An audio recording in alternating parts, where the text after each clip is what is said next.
We expected the president to talk a lot more about his petty subject during the campaign.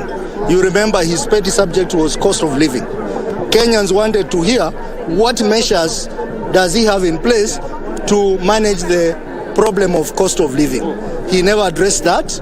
We also expected him to talk to us about the so-called bottom-up economic model. How is it going to work? What form of legislation will be there to support that? He never talked about that. Thirdly, we expected the president to talk to Kenyans about what specific measures is he going to put in place to ensure that the savings target of 25% is achieved. That he didn't touch on it.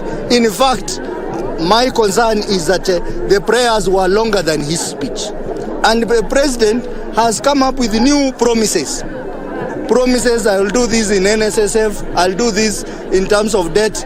We want him to focus, first of all, on addressing the promises he made to Kenyans that he will do in 100 days, which we expected him to say.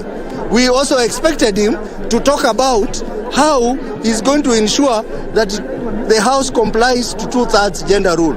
Because in his manifesto, he said that during his term, he will ensure that the House complies to 2/3 gender rule. He never touched on that. So for me, the speech was underwhelming, and the president did not meet the expectation of many Kenyans in as far as the issues that he raised during the campaign are concerned.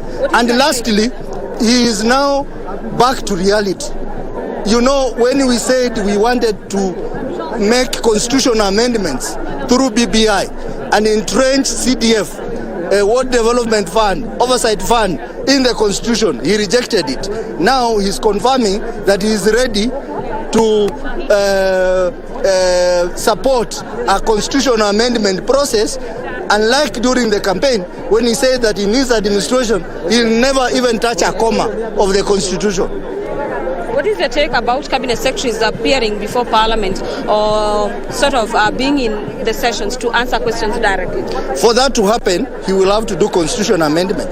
It can't be done in the standing orders. And you remember that was one of the issues in BBI, which he rejected.